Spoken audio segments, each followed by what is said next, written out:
All lines have been placed on mute to prevent any background noise. If you would like to ask a question during the conference, please press star, then the number 1 on your telephone keypad. If you would like to withdraw your question, press the pound key. I would now like to turn the call over to Mike Kern. Please go ahead. Thanks, Megan. Just a couple of conference notes before we begin with our first coach. We do have Coach Jacobson on the line with us, and we'll join him momentarily. No change to the tournament seeds at this point. Wichita State is still locked in at number 1, Indiana State at number 2. 5 teams could finish in as many as 5 different positions, going from Bradley, Illinois State, Missouri State, Southern Illinois, and Northern Iowa. And then 3 schools have locked in an opening round position that includes Drake, Evansville, and Loyola. Wichita State playing at Bradley on national TV tonight at 8 o'clock Central on ESPN2. The Shockers looking to go 30-0, and they'll be the first team, if they were to win that game, the first team in the history of the NCAA to start off with 30 regular season victories without a loss. Players of the week this past week, Anthony Bean of Southern Illinois and Darius Carter of Wichita State. Bean is the third player since 1987-88 to win the award 3 times in a 4-week span. He joins Hersey Hawkins in 87-88 and Doug McDermott last year as the only 3 to do so. Let's go ahead and get started now. We do have Coach Jacobson, as I mentioned, on the line with us. Northern Iowa playing tomorrow night. They're hosting Southern Illinois at 7 o'clock in Cedar Falls. Hi, Ben. Yeah, good morning, Mike. Good morning.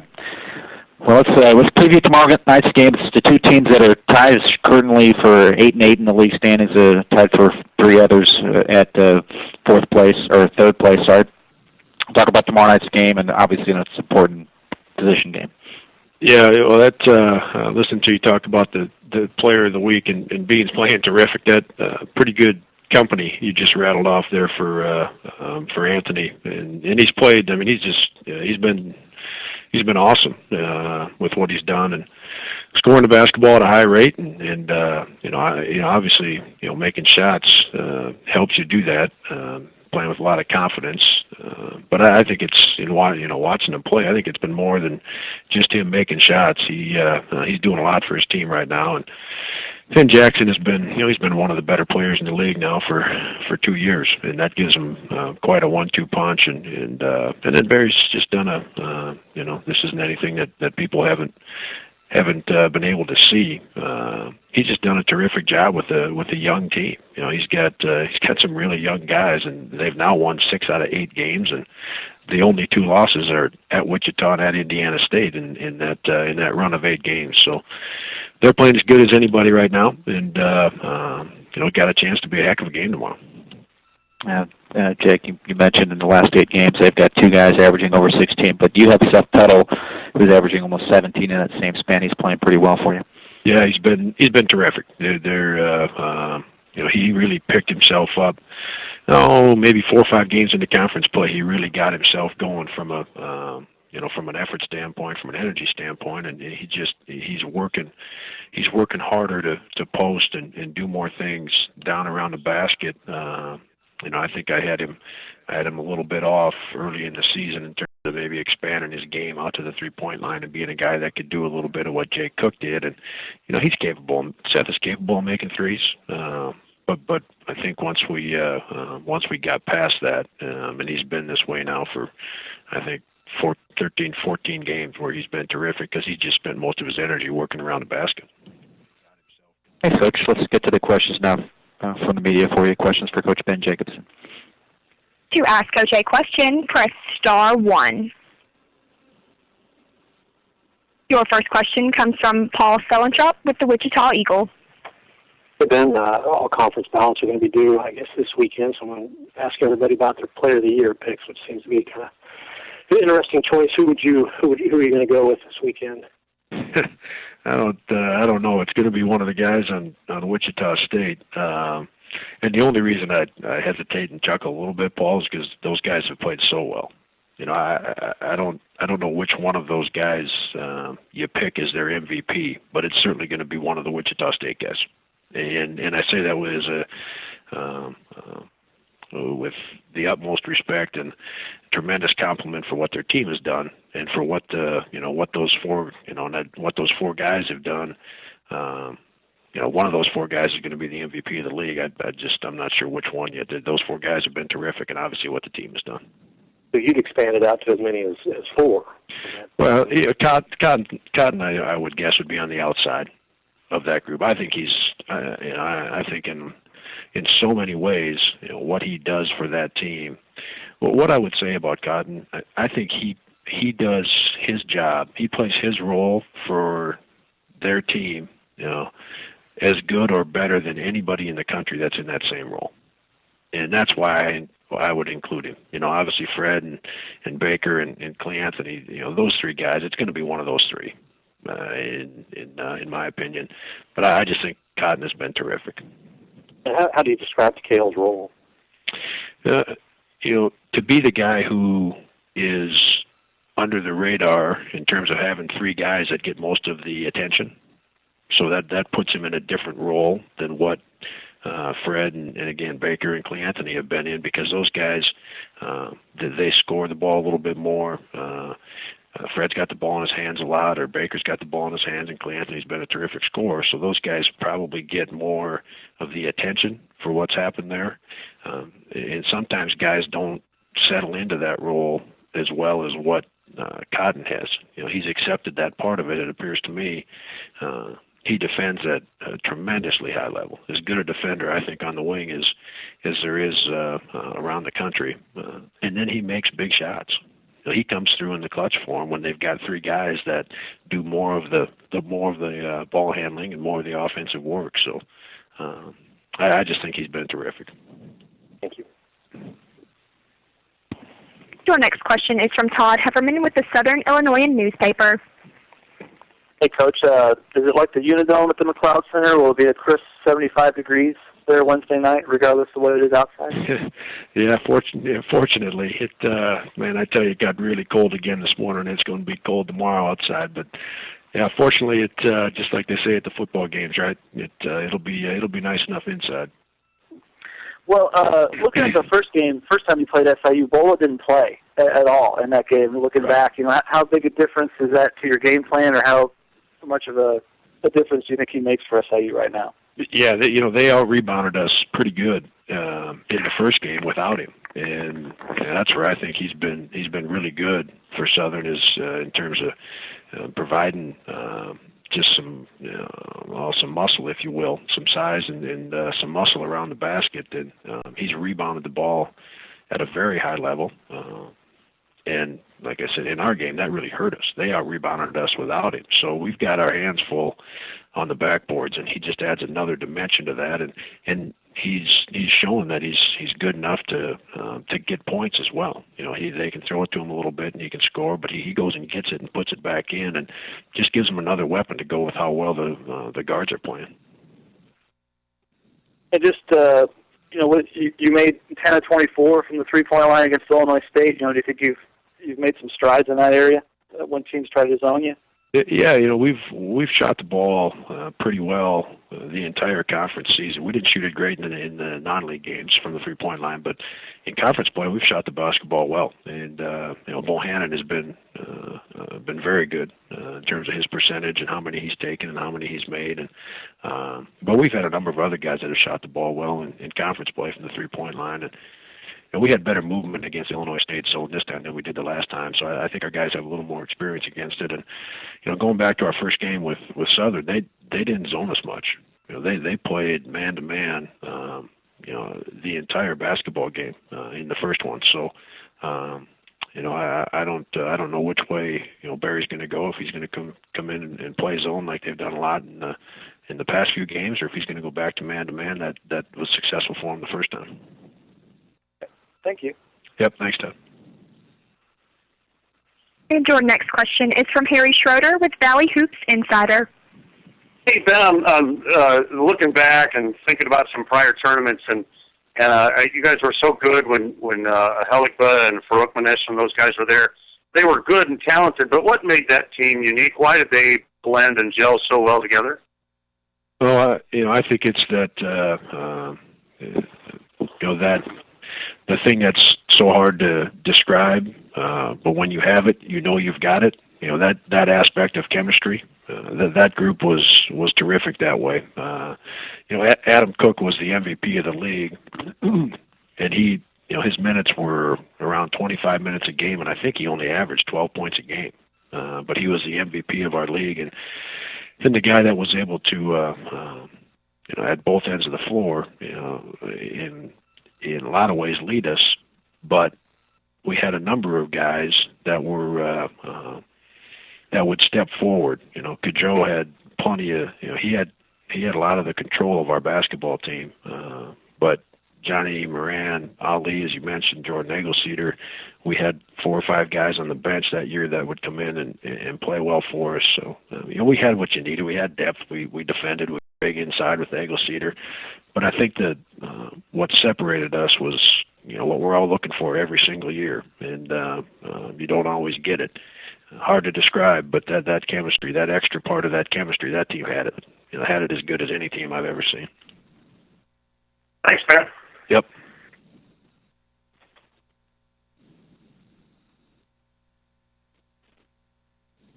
And your next question is from Todd Golden with the Tribune Star.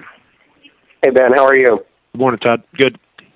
Well, you're coming to, I know you have a game between now and then, but you come to Terre Haute on Saturday, and that'll be senior day for Jake Odom. Can you talk about, you've seen the whole breadth of his career. Can you kind of give an overview and, what he's meant to both Indiana State and the Missouri Valley Conference? Yeah, he fits into that category. And I actually, on Monday at our press luncheon, I had one of our fans ask me if this was truly going to be Jake's last regular season game, because he seems like he's been here, of course, for 6 years or 7 years or 8. He's one of those guys that fits into that category when you're the opponent of, didn't that guy graduate last year?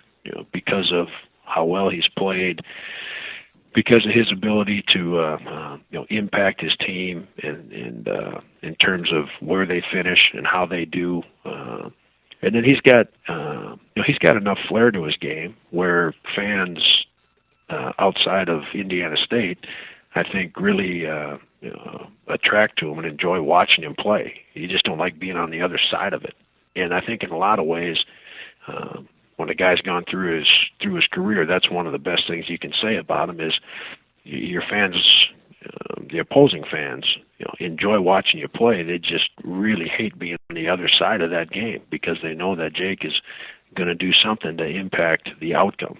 And usually the outcome is going to go Indiana State's way because of the way he plays. And I think that's the best compliment a young guy can have. Thank you. Yep. Jake, that was your final question. Thank you for your time. Good luck in your 2 games this week. Okay, thanks, Mike. All right, see you. Bye. Changing our schedule today, Coach Ray Giacoletti is not available. They're preparing for their game tonight at Evansville. He's not available today, and we will go right next to Coach Paul Lusk, who also has a team that's playing tonight, hosting Loyola in Springfield. Good morning, Paul. Good morning, Mike. Talk a little bit about tonight's game, and then we'll fire it up for some questions for you. Well, we played them second game of the Valley season, and they absolutely dominated us in every area of the game. So we'll have to be prepared. Doyle, it starts with Doyle. He's a very good player, regardless of what class. He can score it, rebound it, get assist. The Turk kid had 30 against us off the bench. And as I mentioned, they beat us by 32 points, so we'll have our hands full. Thank you, Paul. Let's get right to the questions for you. Questions from the media for Coach Paul Lusk. To ask Coach a question, press star 1. Your first question is from Paul Sulentrop with the Wichita Eagle. Hey, Paul, all conference ballots and everything to do this weekend, so I want to ask everybody about their Player of the Year choices. Who would you go with? For Player of the Year? Yes. Gosh, that's a good question. I probably haven't thought about who the Player of the Year is enough. I have thought about the Wichita kids. I think 3 of those guys are probably going to make the first team in Baker, Van Vliet, Clay Anthony Early. There's just a lot of good players in the league. I would have to probably give it some thought for Player of the Year. I would think Early would be right up there. And I haven't followed them closely enough the last couple games. I did just watch him play Loyola. I know Van Vliet was perfect from the field and perfect from the line. I think he's got to be up there for consideration as well.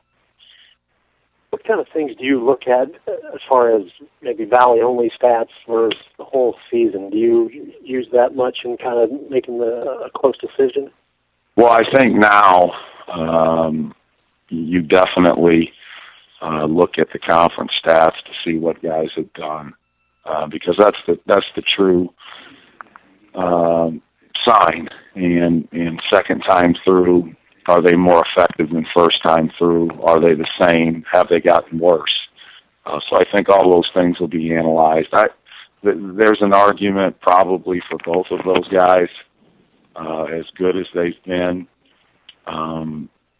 There may be an argument for Baker. I probably haven't analyzed it closely enough, but I think all three of those guys had such a really good year, and then you throw in a guy like Tequil Cotton, he's been excellent as well. But I would say Baker and Early and Van Vliet all have a chance at it. Thank you.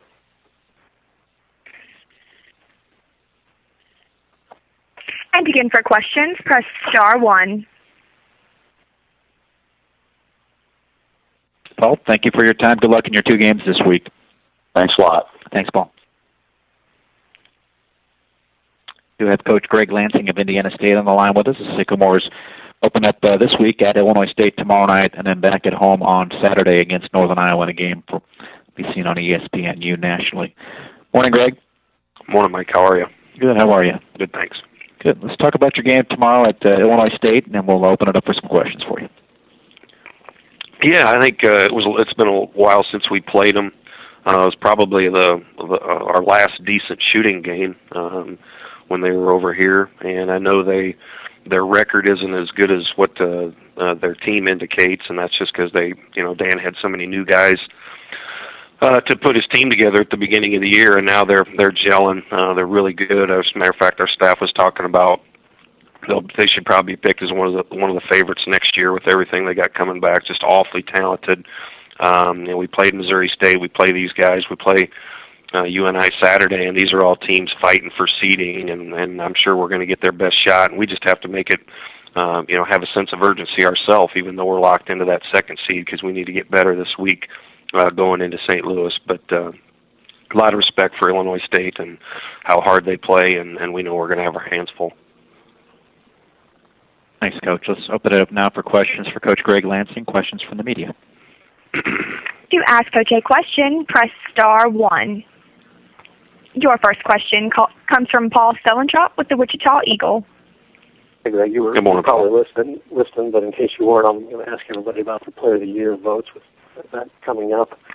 How far are you to that, and who might you select as Player of the Year? I'm not far into it at all. This is a big week, but my vote would be the team of the Wichita State Shockers. I think obviously what they've done, they've all been outstanding, but I can't say enough good things about whether it be Baker or Van Vliet or Tequil Cotton or Clay Anthony Early or any of their other guys, but the strength has been them as a team. Just an unbelievable group, and their chemistry and how hard they work, and the matter-of-factness of way they play on a possession basis. So my vote would be their team.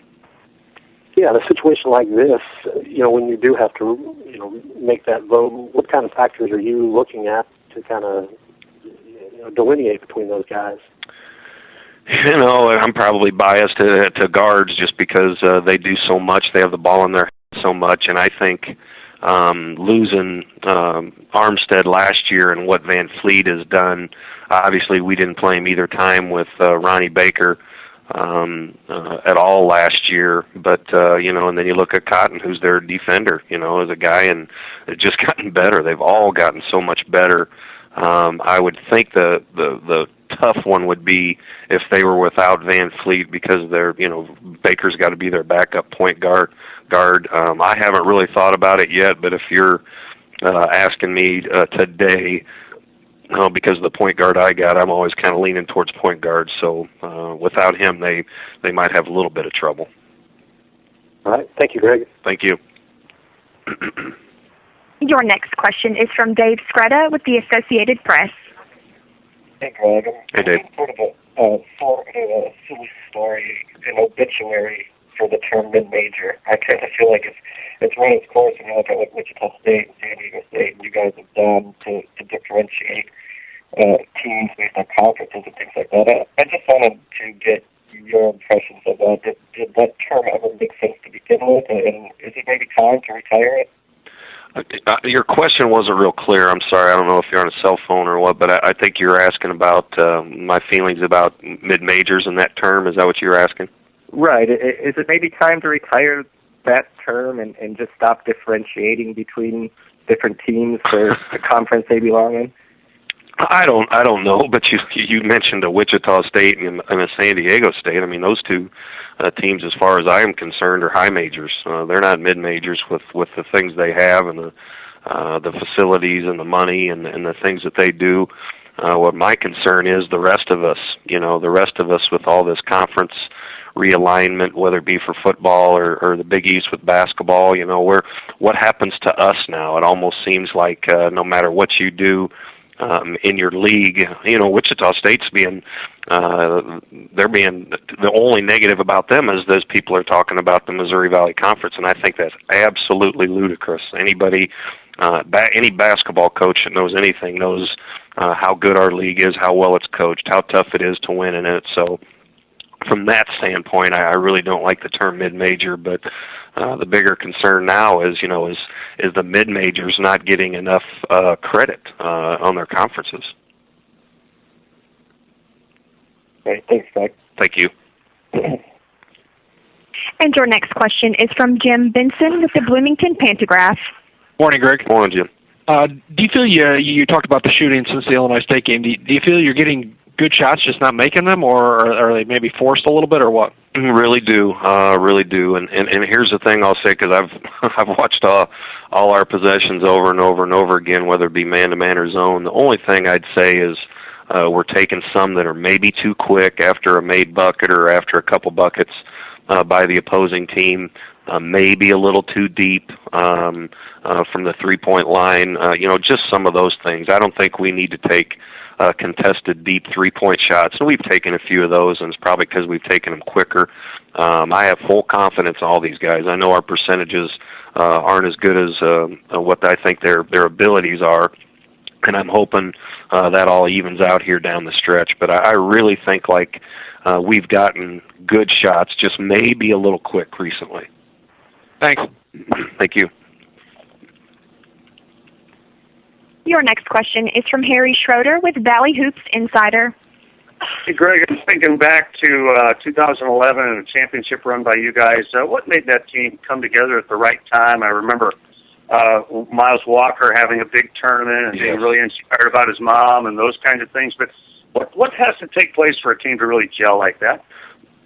Team chemistry, and that's what I like about our guys. We have outstanding team chemistry, but it's also you have to have some good fortune and staying healthy, and the guys have to come into practice on a daily basis and continue to want to get better and be around each other. It's the teams right now that continue to improve and develop are the ones that are going to make the run in the tournaments, and that team was that. We got hot. We were winning games, whether it be on the road or at home at the end of the year.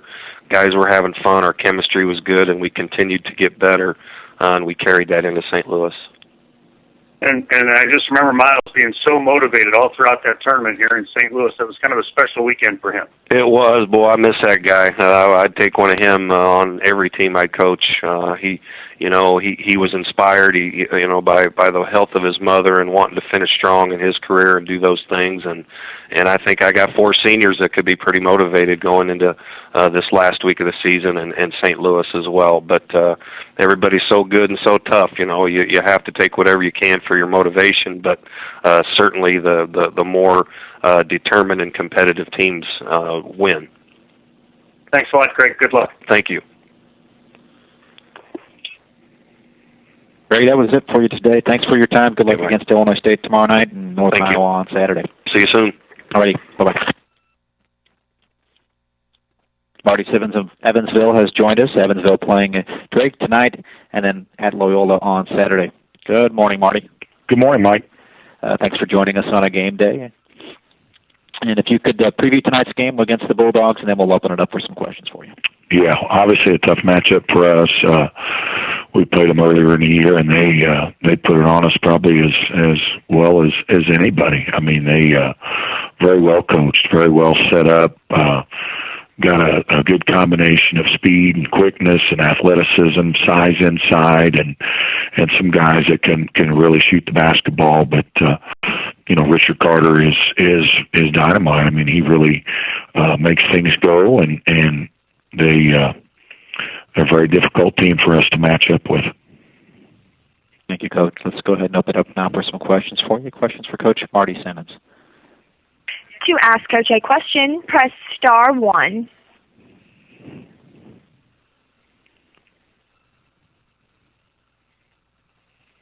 Your first question comes from Todd Golden with the Tribune-Star. Hey, Marty. Hey, Todd. Hey, you've been around for the entirety of Jake Odom's career. I know you've seen him twice already this year. What do you think kind of defines, his 4 years at Indiana State? I think he certainly had a tremendous impact on what they've accomplished, during his tenure there. I think any great player is determined by their ability to make those around them better. And I'm not sure anybody in the league has done it as well as he has. Thank you. And again, for questions, that's star 1.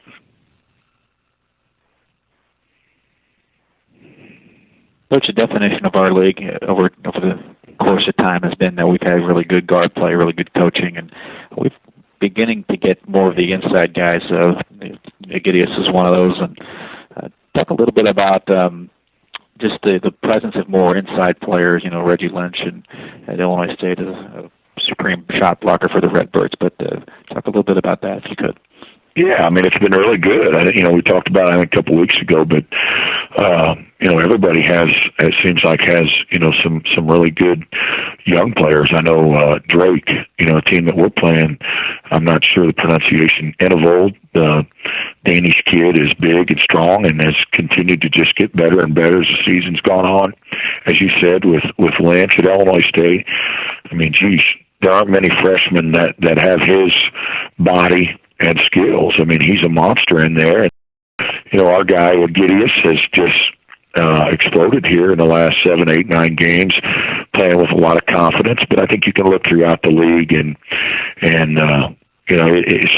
some teams have the bigger, stronger guys, and then others can throw the skill guy at you that makes it very, very difficult to match up with. Thank you, Coach. And we did have another question pop up in the queue for you, so we'll go to that one. Your next question is from Paul Selentrop with the Wichita Eagle. Marty, I'm taking people's temperature on Player of the Year voting, which is coming up. Who would you go with for the Conference Player of the Year? Oh boy, I'm not sure. I'll save that for when it comes out. I mean, there's a lot of candidates, a lot of guys that are probably deserving. You probably got 3 or 4 on your team out there. I mean, it'll be a tough one, and I guess I would reserve the right to let's just see how the season finishes up. All right, thank you. Marty, that was your last question. Thank you for your time today. Good luck in your games this week. Thanks, Mike. All righty, bye-bye. Let's get next to Coach Barry Hinson of Southern Illinois. The Salukis off to Northern Iowa to play the Panthers on Wednesday, and then back at home play Illinois State on Saturday, both games against teams that are currently tied for 3rd place. Morning, Mike. How are you? I'm doing well, thank you. Good. Let's talk about your game at Northern Iowa, and then we'll open it up for some questions for you. Okay, well, we are, we're going to a place that my assistant just walked in here in charge of travel and said it's going to be minus 15 with a below 35 wind chill factor. We haven't won there since 2003. They have 5 guys that average double figures, and they're better than us in every statistical category exception of 2. So I'm having a great day here getting ready to go to Northern Iowa. Thanks, Coach. Let's get some questions for you now from the media. To ask Coach a question, press star 1. Your first question comes from Paul Selentrop with the Wichita Eagle. Hi, Barry. I'm taking people's temperature on Player of the Year voting. Have you settled on a favorite for that award? Yeah, can we say it, Paul? Can we tell how we voted? Sure. Oh, okay. I voted for Van Fleet. And what's your case for him? Well, I think he's the head of the snake. I love the kid. I love how he plays. I love how he leads the team. I love how, every time there's a big basket that needs to be made, he either gets it or he gets somebody else the basket. Comes up with big steals. He comes up with big stops. But, I'm always going to vote for the short guys. I love the short guys. But, he's one of my favorite players in the league, but I certainly think he's the player of the year in my opinion. I wanted to ask about Anthony Bean. You talked about moving the point guard helped him. Anything else that accounts for his dramatic output these last, been 2 or 3 weeks now? Well, I think if Anthony had played like that all year long, he may be player of the year in the NCAA. His last 7 games have just been phenomenal. Well, I think there's several variables. I think moving him to point guard has made him be better selective on his shots. I think that he has also grown up in a tremendous way. I think he's also learned how to play in the Valley. He's just a sophomore, and I think that happens with a lot of guys. And guys now have tried to play him certain ways, and he's got better at doing the things that he was weakest at. And, here's a kid that none of this really surprises me because how hard he works.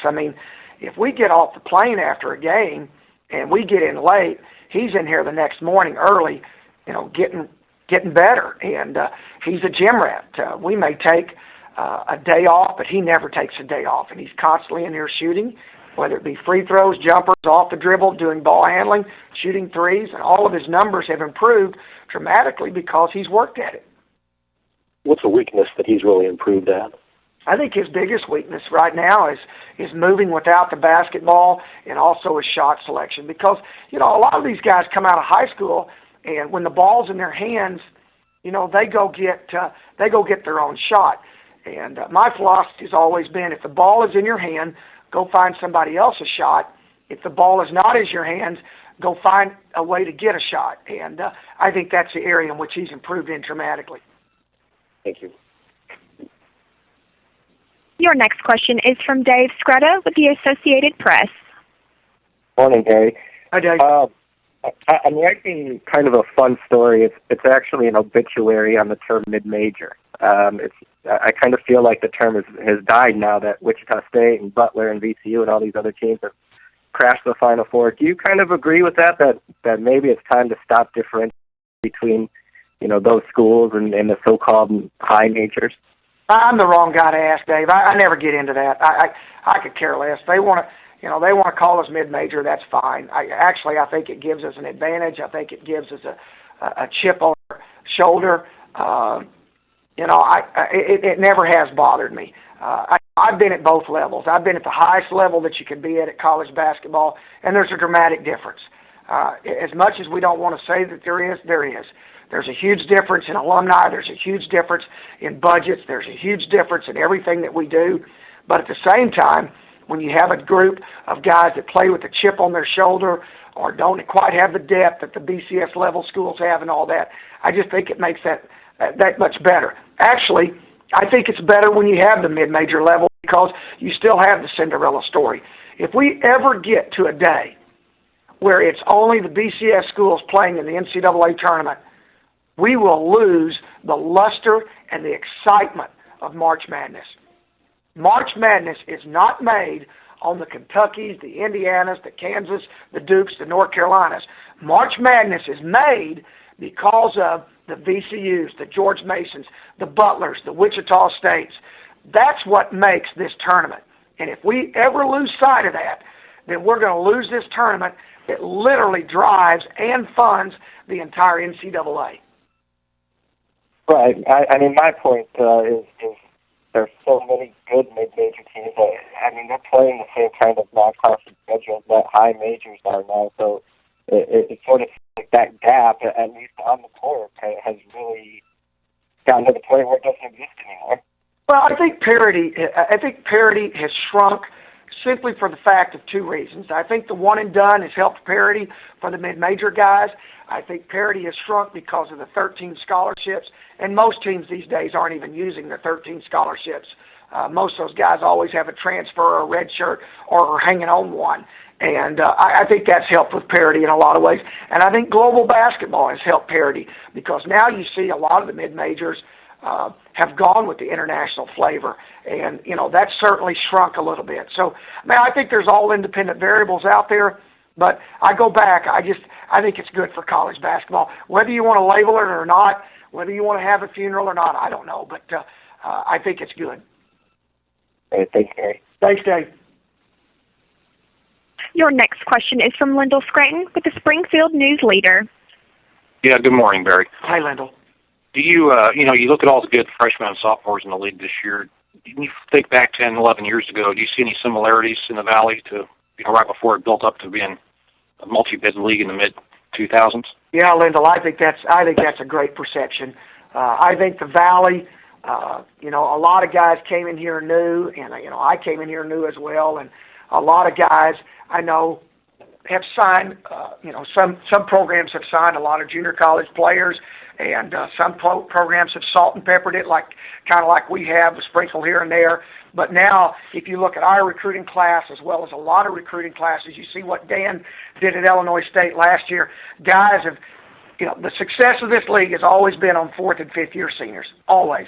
Never changes, never will. That's the secret to this league. And I think you see now the league has got a lot of good freshmen and sophomore, and I'm really excited what lies for the future for this league. Thanks, Barry. Your next question is from Todd Hefferman with the Southern Illinois newspaper. Hey, Barry. Hey, Todd. Hey, you did a pretty good job of making it difficult for Evansville to find Scabages down low the other night. How do you try to limit Seth Tuttle's touches? Well, I think, the thing that bothers us about Seth is that not only when he touches the basketball, he's also a great passer. And it's a little bit different with Northern Iowa because Seth is surrounded by four guys that average double figures. So it's a little bit harder. You can't double him. You just got to guard him straight up. And that's what makes them so good. And their statistics at home are phenomenal. I'm telling you, like I said, what I said to start the day off, I come in here and, and I knew all this stuff yesterday. We're looking at it, but we just, in our staff meeting this morning, we go over everything again. And, this is you want to talk about good basketball teams. This is one of the best basketball teams in the country if you look at what they're doing at home. So this is a big mountain for us to climb. And, of course, Seth is a big part of that. And, Bolo didn't play in this, and, how big a factor do you think he'll be? I hope he's a huge factor. Bolo's a factor just because he can go get rebounds, but, it'll also be, the big deal is it's a challenge for Devontae and it's a challenge for Bronson because we can't guard Seth with Bola the whole game. We just can't do it. You can't take a veteran player like that and guard him with a freshman. So, we've got effectively with our three big guys, try to do the very best job that we can. And, like I go back, if you nullify Seth, then you got four other guys out there averaging double figures that you got to worry about. And, every time Seth touches the ball, Bohannon he just lights up because he knows he's getting ready to shoot a three. And if you could, just senior night is Saturday, what kind of growth off the court have you seen from Desmar Jackson this year from when, the problems you had with him last year and seems this year has been a little bit more smooth sailing? I think Desmar has matured and beyond matters in which we thought he could. we constantly, I've said this and I'll continue to say it, he and I should be married as much as we fight. I'm so proud of him, not by what he's grown on the basketball floor. I'm so proud of him, what he's done in the classroom, off the floor, community-wise. I mean, he has grown in a tremendous way, and I am extremely proud of him, and I don't mind telling you, I will be extremely emotional Saturday night because of the progress and the maturation that he's made. And he's still a pretty good basketball player. Yes, he is. All right. Thanks, Todd. And your next question is from Jim Benson with the Bloomington Pantagraph. Barry, were you thinking about moving Anthony to the point before Marcus got hurt? No, Jim, we weren't. Marcus had done a pretty good job at that spot for us, and it was just out of necessity at the time. And a lot of times things that poke their head up there surprise you a little bit, and certainly this helped us. And you talked a couple weeks ago about his vocal leadership is getting better, but you couldn't shut his dad up. Now with him continuing his play, is his dad just kind of bouncing off the walls or what? Well, the one thing that we have come to a conclusion on that we have all, and we've done it's kind of like Ancestry.com here. We've done a study back to his days when his dad played, talked to his dad's former coaches, and we have all come to the conclusion that we are so thankful for Katina because there's no way, shape, or form that Anthony got any of this athleticism from his dad. I don't know. He was a pretty good player in his day. I thought he was a great player, but he wasn't athletic. No, that's true. You're right. For his mother. All right. Thanks, Barry. Thanks. Coach, that was your final question. Thanks for your time this morning. Appreciate it. Good luck this week. Mike, I'll see you. Bye-bye. All righty. Bye-bye. And we do have Coach Porter Moser of Loyola with us. Loyola playing at Missouri State this evening and then back at home to play Evansville on Saturday. Good morning, Coach. Good morning, Mike. Hopefully we're not interrupting you getting ready for a shoot-around or anything like that. No, just on the bus heading over. Okay, great.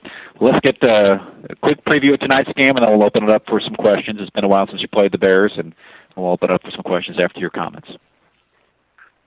Well, I thought Paul's done an amazing job. Anytime you lose a marquee player like Marcus Marshall, and to actually get the guys playing all at a level, I mean, just a phenomenal job by Paul and his staff because they're playing as good as anybody in the league, and you just got to give your hats off to the kids and to staying resilient and guys stepping up when opportunities there. There's a lot of guys that have stepped up, and it's a credit to Paul and his staff.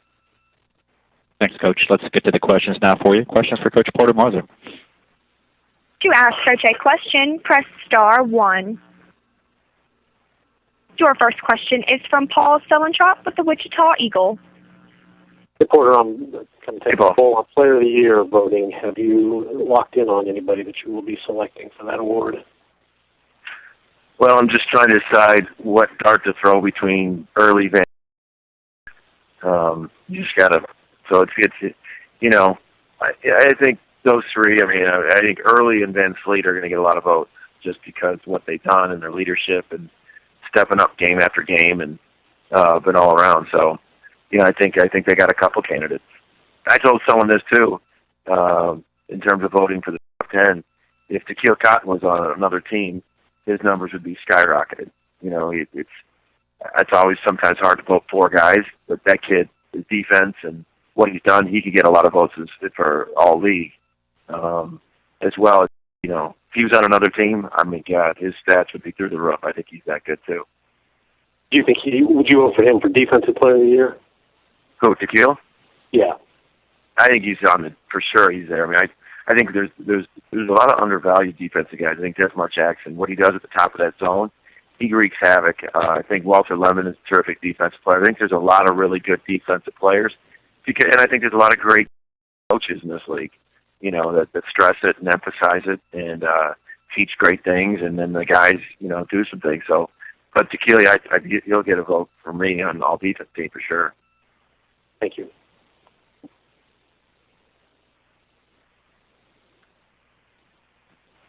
Porter, thank you for joining us on a game day. Good luck at Missouri State tonight and against Evansville on Saturday. Appreciate it. Thank you. Thanks, Coach.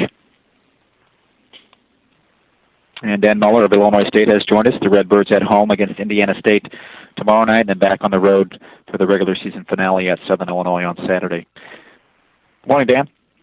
Good morning. How you doing? Good. Good. You could talk about your game against Indiana State tomorrow night, and then we'll open it up for some questions for you. Sure. I haven't played Indiana State in a while, but it's crazy how fast the season's going. Our last home game, obviously, we have no seniors other than a couple managers that will honor, so not your normal senior night. But come down the stretch here, we'll see who wins a couple games or one and see where everybody finishes the season. Thank you, Coach. Let's get to the questions now for you. Questions from the media for Coach Dan Muller. To ask Coach a question, press star 1. Your first question comes from Todd Golden with the Tribune-Star. Hi, Dan. Hey, how are you? Good. Can you talk about the evolution of Indiana State's defense? It's something that it's progressively gotten a little bit better at over the course of the Valley season. What have you seen out of them? Yeah, it's tough for me to talk too much about it, to be honest, because, of course, you only look at them when you're about to play them, and they guarded us extremely well the first time. But their length, they're just playing man. It's not like they're real complicated. One thing they can do is they have some interchangeable parts. They can switch certain screens and ball screens when they need to because they have big wings and they have athletic bigs at times. And they just contest shots well. So tough for me to talk about the evolution. Like I said, I know when we played them the first time, it was hard for us to score. And watching the last 3 or 4 games, they just make it hard on you because they can switch different screens if they need to. Yeah, what do you need to do to kind of unlock that from your own team's perspective? Oh, everybody needs to make certain shots, and at this point in the season, you got to make some contested shots, something we've been good at some games and bad at some games. Then you just got to see how they're guarding. If they're switching down screens or switching ball screens, you have to adjust accordingly and hopefully get some things in transition. But with their length, they make it difficult. So as I said, you have to make contested shots at some point. Thank you. You're welcome. Thank you. And your next question is from Paul Selentrop with the Wichita Eagle. Dan, I'm taking everybody's vote on Player of the Year. Have you decided on a candidate for that award? Oh, well, Paul. I don't know if I have a one. I can tell you it'll come down to, as of right now, I would say Early, Van Vliet, Lemon, and Ballantyne would be my 4 that I would have to choose from. Obviously, when you're on the best team, I do think that matters a lot. So it'd probably come down to one of those 2, but I'm not sure who I'd go with yet. All right. Thank you. You're welcome. And your next question is from Harry Schroeder with Valley Hoops Insider. Hey, Dan, I'm looking back the 14, 15 years I've been covering the tournament, and I remember you guys sweeping in the late 90s. And for people that haven't been around a while, can you talk about what Rico Hill brought to that team? Sure. Wasn't expecting that question. I'm trying to come out of left field. So I appreciate that. You bring back good memories for me. Rico Hill was Player of the Year my senior year, and certainly a force my junior year, also as a year younger. But Rico was a 6'6" forward who was as good of a low post scorer as we had in the league. He had unbelievably good and soft hands. He had a knack for the ball, and he had an unbelievable level of confidence. And he was surrounded by guys who complimented him well. We had some guys that could shoot, and we could really guard. He wasn't the best defender, so we helped him with that. But he could just score in bunches, and he was good on the board. So just a force inside, and he could hit you from perimeter too if you weren't careful. You had that big guy Leroy in the middle helping out too. You guys had some good size. We did have good size. We had Leroy Watkins, Rob Gibbons coming off the bench, so Rico could play his natural position of the 4. And we had some size on the perimeter too. So again, he had a terrific conference tournament his junior year. Really unstoppable at that point. But you know what? When you're on, it's kind of like, and not that we were as good as Wichita State is now, and I'm not saying we were, but when you're on a team that's really good and you have confidence level that those guys are playing with right now, you can just play at that special level a lot of times, and that's what Rico played at a lot of that year, especially in the tournament. Thanks, Dan. Appreciate it. You're welcome. Thank you. Dan, that was it for you today. Thank you for your time. Good luck this week. Okay, thanks. All righty, see you. Coach Gino Ford of Bradley joins us now. Bradley hosting Wichita State this evening and then concluding the regular season on the road at Drake on Saturday. Good morning, Gino. Morning. Good morning. 8 of the last 10 games in the league will involve teams that are jockeying to stay off of the opening round at Arch Madness, and that includes both of your games and certainly both meaningful games and an historic opportunity tonight against Wichita State for you. Yeah, they've had just an unbelievable year. I don't even know the words to describe what they've done. It's so impressive. Great team. They've really achieved it the ultimate level to this point. So we'll have our hands full. And Drake, we had a good game with them the first time, and it'll be their senior day. Those guys are excited to play. So we got a tough week ahead of us. Thank you, Coach. Let's get to the questions now for you. Questions from the media for Coach Gino Ford. To ask Coach a question, press star 1. Your first question comes from Paul Sellentrop with the Wichita Eagle. Gino, I'm taking everybody's temperature on Player of the Year voting. Have you settled on who you will be voting for? I'm going to be honest. I think that Greg should hand that award out because I think you could argue 2 or 3 guys on their roster.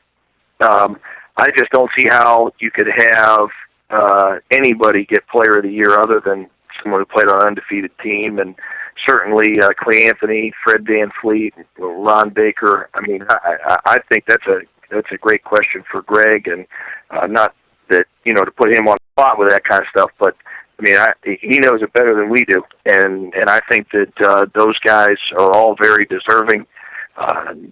Maybe you'll see co-player of the year on the same team. It's hard for me to tell because those guys were all so special, and the year they've had. There's a lot of great players in our league, and that doesn't take anything away from what Jake Odom's done, or a handful of other guys that have had special years. But undefeated is undefeated, and that's what we're supposed to be doing, for winning games. Thank you. Thanks.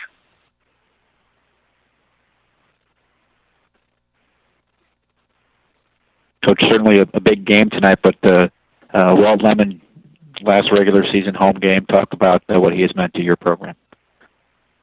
Well, statistically, Walt's going to go down as one of the all-time greats at Bradley. He's going to be on the all-time list in points, assists, steals, minutes played. He's been very special for us, and I think that the legacy that Walt leaves behind for our younger players, without question, the hardest worker in terms of putting time in on his own in the gym to get better of anyone I've been around. And hopefully that resonates with our younger guys, and what a great legacy to leave if that's what they pick up. Thank you for your time on a game day. Appreciate it, and good luck in your 2 games this week. Thanks. Okay, we'll see you. Reaching out to Coach Greg Marshall. We'll have him on momentarily. A reminder to our beat writers to stay on the line after we conclude with Coach Marshall, and we'll have a roundtable of our beat writers before we dismiss for next week. And we do have Coach Greg Marshall on the line with us. Wichita State closing its regular season with a game tonight at Bradley, and then back at home against Missouri State on Saturday. Both games on the ESPN platform. Tonight's game on ESPN2 at 8 o'clock Central. Morning, Greg. Hello, Mark. How are you? How are you? All right.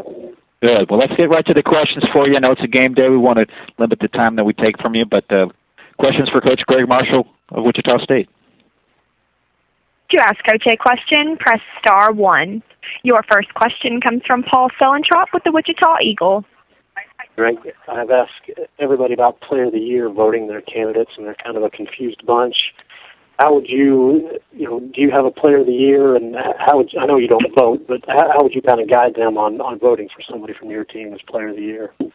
I think it's going to be Clee or Fred or Ron. I think we have 4 guys that should be all conference, including Takeo, but That's just me. I've been around these guys enough this year and seen them make big plays, and I don't get caught up in the numbers. I know sometimes people say, well, he scores more points and all that, but when these kids affect winning the way they do, it's pretty simple for me. I don't know. But again, I don't vote, so I don't have to worry about it, but I would like to see these guys recognized for the tremendous seasons that they've had individually and collectively. Thanks. And your next question is from Reed Forgrave with Fox Sports 1. Hey, Coach. How's it going? Good. You? I'm good. Hey, I was wondering, you guys split votes with Florida right at the top of the AP poll. Is there anything to me thinking that your teams have sort of similar makeups, a couple big transfers that are really helping things out, defense first, no real star on either team? Is there anything to that? I haven't watched them enough to really know. I just know I've seen them a few times. Reed, I can't speak to that. I'm really impressed with their team, though. They're very good. So if you're picking your one MVP for your team, are you stuck on the top three and can't pick one of them? I'm going to leave that up to the people that vote. They've seen them enough. They're all worthy, and that's for sure. Well, thanks, Coach. Thank you. Greg, that was your final question. Thank you for your time this morning. Good luck in your 2 games this week. Thanks, guys. Bye-bye. All right. Thanks, Greg. This does wrap up our weekly call. We want to thank everybody for their participation, and we'll ask the beat writers to stay on the line for a round table, and then we'll ask everyone else to please disconnect at this time.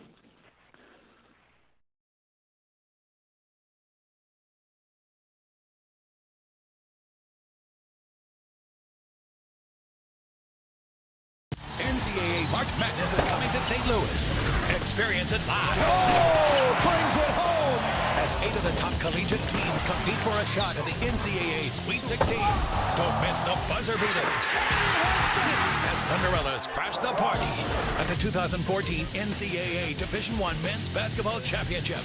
March 21st and 23rd at the Scott Trade Center in St. Louis. Affordable tickets now available. Visit ncaa.com/MBB tickets.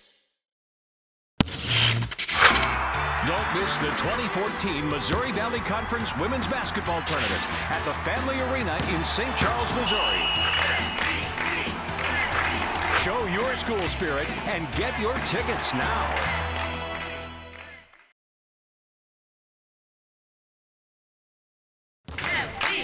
It begins here. It begins here. Say it slowly. Wichita State is going to the Final Four. The madness starts at the Arch. Don't miss the 2014 Missouri Valley Conference Men's Basketball Tournament, March 6th through 9th at Scott Trade Center. Get your tickets and get to St. Louis for Arch Madness. It begins here.